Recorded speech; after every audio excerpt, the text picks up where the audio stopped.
কোরবানি ঈদে বাড়ে মশলার চাহিদা, এটাকে সুযোগ হিসেবে কাজে লাগায় অসাধু ব্যবসায়ী চক্র।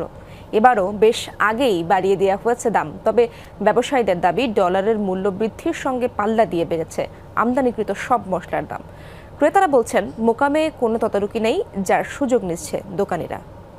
ওয়ালটন এয়ার কন্ডিশনার এক্সচেঞ্জ অফারে স্প্লিট এসিতে 23,000 টাকা পর্যন্ত নিশ্চিত ছাড়। কোরবানির ঈদের বাকি আরও 1 মাস। এর মধ্যে মশলার বাজার ঊর্ধ্বমুখী। এলাচ, জিরা ও লবঙ্গের দাম বেড়েছে কেজিতে 80 থেকে 100 টাকা। হলুদের দরও বেশ ঊর্ধ্বমুখী। ক্রেতাদের দাবি ঈদের আগে দাম বাড়ানো হয়, তবে এবার দাম বেড়েছে রোজার ঈদের পর থেকেই। সবকিছুই বেশি ধরেন, এটা আসলে মধ্যবিত্তদের জন্য খুবই সমস্যা।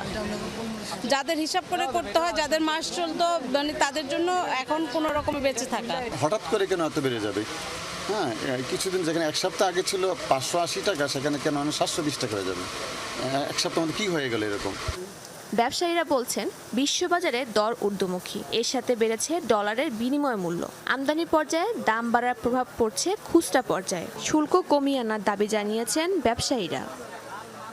2,500 বস্তা স্টক করতে পারবো, যারা 1000 বস্তা 500টা বস্তা স্টক করতে পারে তাদের জন্য এগুলো সবকিছু। ওরা যদি বলে যে আজকে বাজার বেশি, ওদের কারণে বাজার বাড়তে থাকে। এলাচে বাড়ছে 700-800 টাকা, জিরা বাড়ছে, গোলমরিচে বাড়ছে, মানে সব কিছুই বাড়ছে, কোনোটাই কমে নেই। মূল্য হচ্ছে ইম্পোর্টারদের হাতে।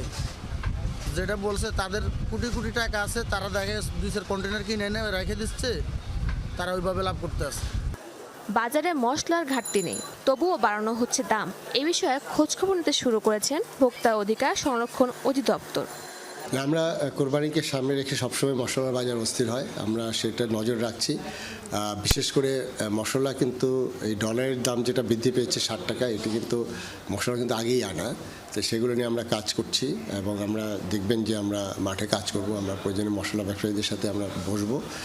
বাজারে শৃঙ্খলা ফেরাতে আইনের কঠোর প্রয়োগের দাবি ক্রেতাদের। শাজদিন অন্তরা, যমুনা নিউজ, ঢাকা।